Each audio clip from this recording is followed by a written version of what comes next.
What's up, Roger? I hope you're doing awesome. I hope the fall is treating you well.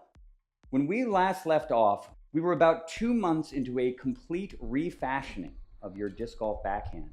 When you and I began, as exhibited in the videos that I put up on YouTube, I likened you to Edgar from Men in Black, basically a person inside of another person, essentially, trying to mimic the form of a disc golfer. You had no brace.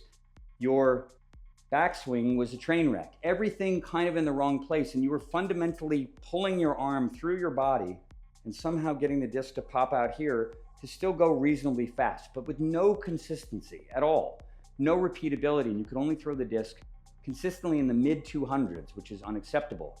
In those intervening 2 months, as a consequence of your hard work and instruction that I have imparted to you, you have gotten to the point of throwing a 400-foot standstill. How nuts is that? These mechanics are so fun and exciting, so validating to teach, because the human body, despite all of its peculiarities and all the differences in genetics between people, has a lot of things that are fundamentally the same. And so the cues that work for one person will often work for everyone. The cues that I have worked out in my own body through my own evolution are things that I can transfer and transplant into the minds of other students, and you were a wonderful working example of that. 400 feet from a standstill is fantastic, but we can go farther. I know that you can throw the disc much harder. You've told me that you managed to hit 65 miles an hour from a standstill, which is bananas. That's mind-boggling. That's about as fast as I can throw a standstill. I believe I weigh 60 pounds more than you. As you can see, most of it is objectively muscle. So how are you and I throwing the disc roughly the same speed? The reason is because you have incredible flexibility. You are able to impart energy in an extremely consistent linear way now. Before, when you would throw, the disc would be way over here, kind of pulling away from your body. Now it's kind of coming out in the right spot. You've got your left arm stopping your left shoulder, bracing down, stopping that, and the arm is popping out in the right spot, and the disc is roaring.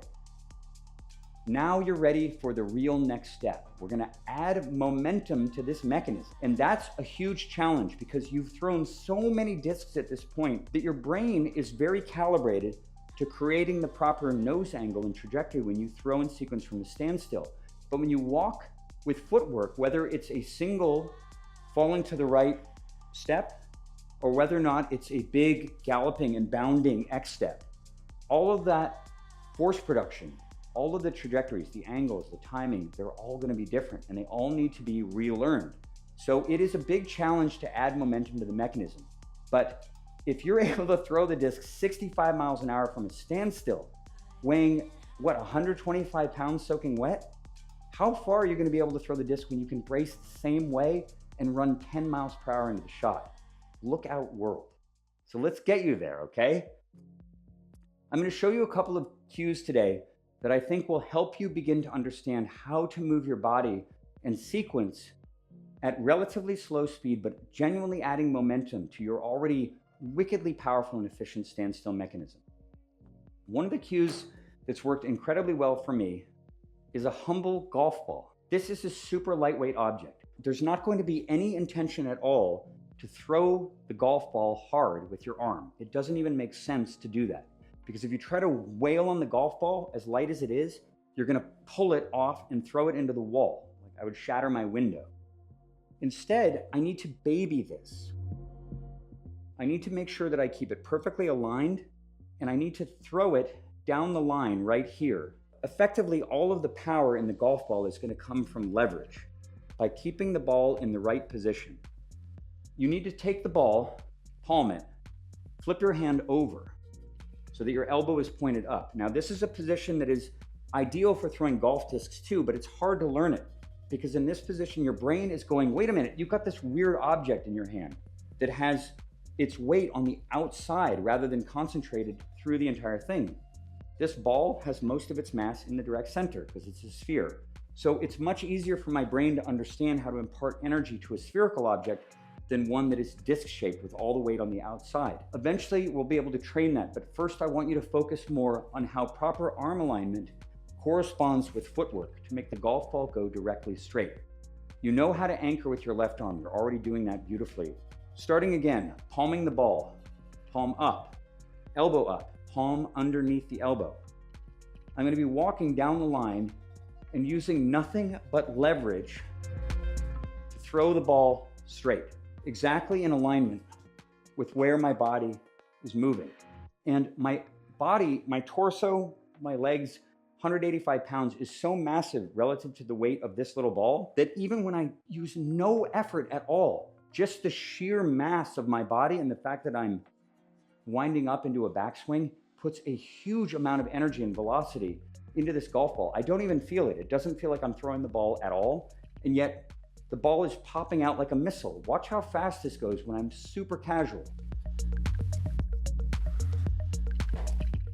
A blur. I don't know how quick that's going. It's over 50 miles an hour for sure. And I'm barely even moving. So the reason why I'm talking about this drill is because actually when you completely take your arm out of the equation, you don't worry about gassing the disc or doing any of that stuff you've been working on because you've had to learn how to wail on the disc with your strong right arm and your twisting body in order to make it go as fast as it's going. For now, we're gonna need to unwind that intention.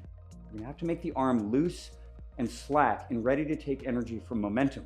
Because if your first impulse, as soon as you start to add footwork, is to try to gas the disc as hard as you can with your right arm, a whole bunch of bad stuff's gonna happen.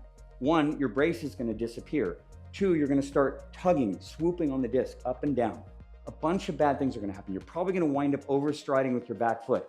All of those bad intentions are gonna immediately reappear if you're trying to go as hard on the disc with the footwork as you're currently going in the standstill. This ball technique right here should really help rewire that intention because it's actually extremely easy to sequence, to walk sideways when you're not worried about nose angle and you're not intending to throw the disc hard either or the ball hard. So I'm gonna want you to practice this. The whole time through the swing, the elbow stays above the hand. The ball pushes away from your chest. Pow. It comes out so easily. Again, it's not gonna feel hard. It's not gonna feel like you're exerting any effort. That's the goal. The goal is that we feel super soft and yet the ball goes streaking away. And it will eventually feel that way with the disc too. Speaking of a disc, there's a couple of ways to incorporate the leveraged edge of the disc in this mechanic. So we have the ball here, throwing it this way. One step, turn, fire it down the line. Now take a disc, just like you're throwing a forehand, so 2 fingers underneath. I'm gonna walk down the line, I'm gonna do exactly the same thing. Same exact amount of force, barely activating my arm at all. But look at the speed of this. Wapow. It's almost as fast as a regular backhand, and I'm barely doing anything. Kapow. You can see that consistently. I'm throwing the disc upside down. My brain doesn't need to run through biomechanical minutia trying to calculate how to accommodate the nose of the disc. It cares only about the leverage of the outer edge of the disc, and it can calibrate that through repetition. So these 2 drills, I think, Roger, and the way that it should help you feel how your feet need to flow when you're not worried about the nose angle and all of those intentions of trying to jerk the disc go away, give that a shot. It may solve the footwork for you right away. I'd at least like to see if that happens. I have a strong suspicion that it will, and I'm really, really looking forward into checking with you ASAP as soon as you get some reps in. Take it from there. If you like this content, please leave me a comment. Please like and subscribe if you haven't done that already. I read all the comments and reply to all of them. I'll see you guys for the next one.